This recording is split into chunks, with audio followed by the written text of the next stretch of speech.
The great hall of the Helian crown shimmered with a soft glow as the alien queen stepped forward.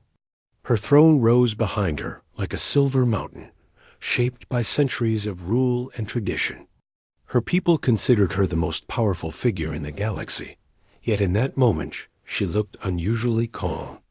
A single human stood before her. His name was Adam. He had arrived on her world only a few weeks earlier as part of a peaceful delegation. But nothing about his presence felt ordinary to her. The queen had observed countless visitors during her rule. None had ever held her attention for long. They came, they bowed, they negotiated, and they left. But Adam had spoken to her as if she were simply another person. He did not fear her. He did not flatter her. He looked at her with an honest sincerity she had never known in her palace of formality. She remembered the day she first met him. The court had lined up in 2 perfect rows. Ministers stood stiff and silent. The human delegation had walked down the center. Most were nervous. Only Adam had stepped forward with a calm voice and an open smile. When he greeted her, he did not lower his gaze. It had startled her court. It had intrigued her Dot. Since then she had invited him often to speak with her. At first the meetings were formal. Later they became more relaxed. Now they were something else entirely. Whenever he spoke, she listened. Whenever he laughed, something warmed inside her. She had spent her entire life following tradition. She had never been allowed to choose simple things like companionship or affection. Now she found herself wanting something she had no training for. She wanted a future not written by her advisors.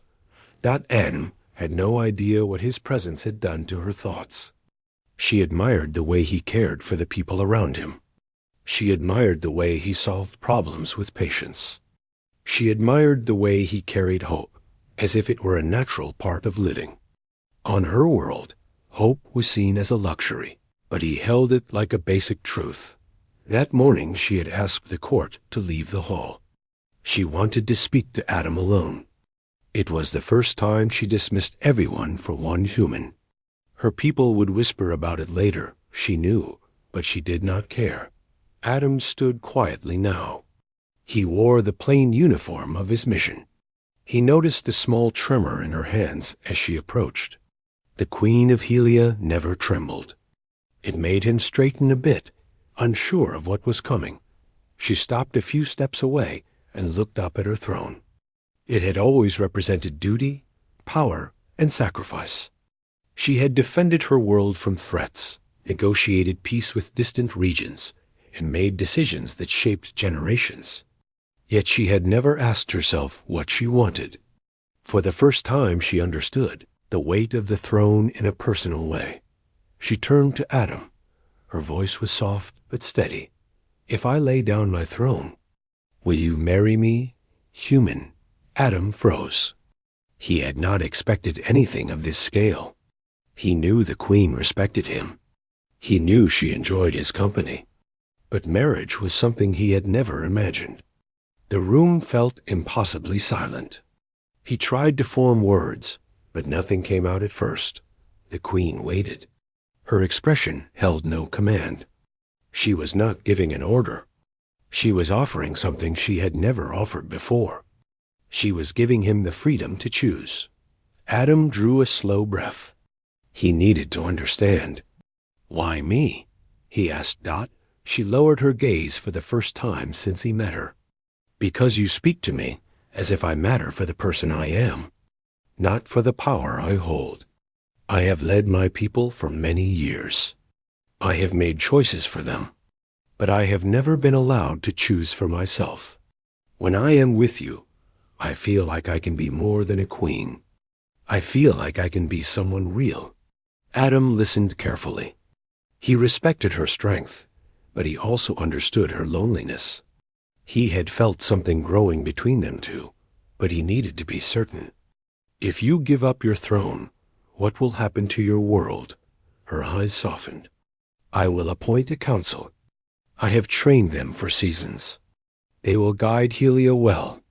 I will still advise them, but I will no longer rule. I am ready to step into a life that belongs to me." Adam hesitated. "Are you sure this is not something driven by pressure or duty?" "No," she said. "It is the first decision that comes from my own heart." Adam looked around the hall. The structure was beautiful but cold. It echoed with centuries of responsibility. He realized how much courage it took for her to make such an offer. She was not asking him to rule or to lead. She was asking him to walk beside her. He stepped closer. "I care for you. I want to understand you. I want to see your world with your eyes. But marriage is a promise. It shapes the future. Are you ready for the life that comes after leaving the throne?" She nodded. "For the first time, I am ready for a future that is mine." Adam felt the weight of the moment. His world had always taught him to value connection, honesty, and trust. He saw all of that in her now. She was offering herself not as a queen, but as a person seeking companionship. "Cannot give you a crown or a grand title," he said, "but I can give you respect and loyalty and a life built together. If that is what you want, then yes, I will marry you." The queen exhaled with deep relief. A gentle warmth spread across her face. She had expected fear or confusion. Instead, she received acceptance.